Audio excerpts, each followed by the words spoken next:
एक बार की बात है।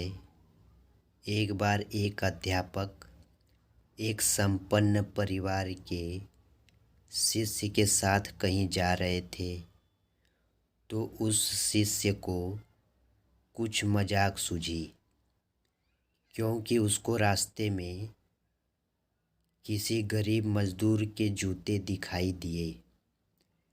उसने अध्यापक से कहा, गुरुजी, अगर हम इन जूतों को छुपा दें तो कितना मज़ा आएगा। देखते हैं कि मज़दूर पर इसका क्या असर पड़ता है।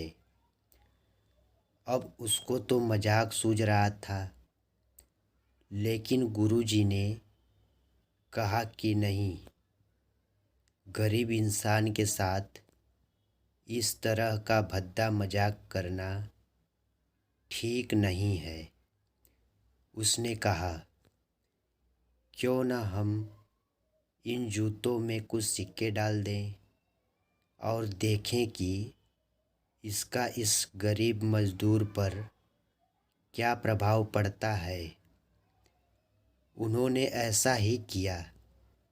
जैसे ही मजदूर अपना काम करके लौटा और उसने एक पाँव अपने जूते में डाला तो उसको कुछ कठोर सा महसूस हुआ। उसने अंदर हाथ डाला तो उसको कुछ सिक्के दिखाई दिए। वह थोड़ा आश्चर्य में पड़ गया। आसपास किसी को देखा तो कोई भी दिखाई नहीं दिया। वापस उसने दूसरा पैर अपने जूते में डाला और वापस उसको उसमें कुछ सिक्के दिखाई दिए।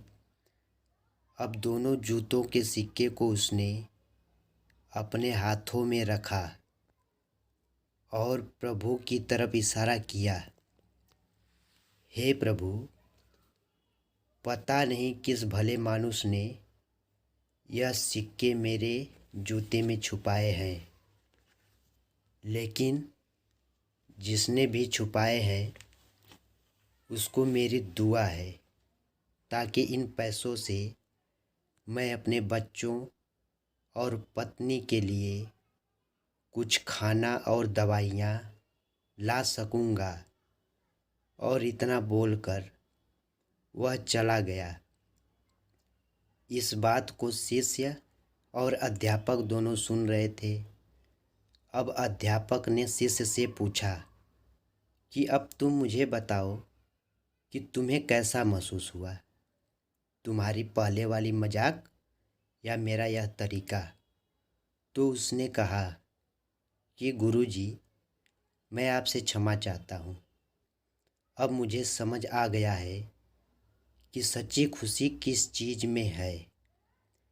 जब हम किसी की मजाक उड़ाते हैं तो हमें कुछ पल का आनंद मिलता है, लेकिन इससे हमें बद्दुआ मिलती है।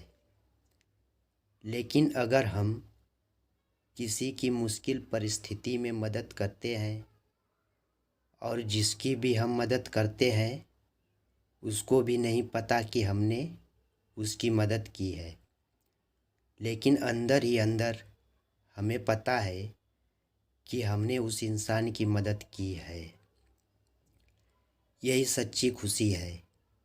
जब हम दूसरों को खुशी देते हैं तो हमें सच्ची खुशी मिलती है। इसी तरह खुशियाँ बांटते रहिए, लोगों की मदद करते रहिए और दान करते रहिए। जिसके भी आप काबिल हो, जितना भी आपसे बन पड़े, दान करें, लेकिन दान ज़रूर करें। इसका मतलब यह नहीं है कि आपको कंपल्सरी या अनिवार्य रूप से इतने रुपए दान करने ही चाहिए, क्योंकि हर किसी की ज़रूरत अलग अलग हो सकती है। अगर आप किसी को पैसों का दान नहीं कर सकते तो कम से कम चीज़ों का दान तो कर ही सकते हैं। मुझे पूरी उम्मीद है कि यह कहानी आपको ज़रूर अच्छी लगी होगी। आशा करता हूँ कि आपको यह कहानी अवश्य ही पसंद आया होगा। अगर आपको कहानी पसंद आया हो तो इसे लाइक, शेयर और चैनल को सब्सक्राइब अवश्य ही करें।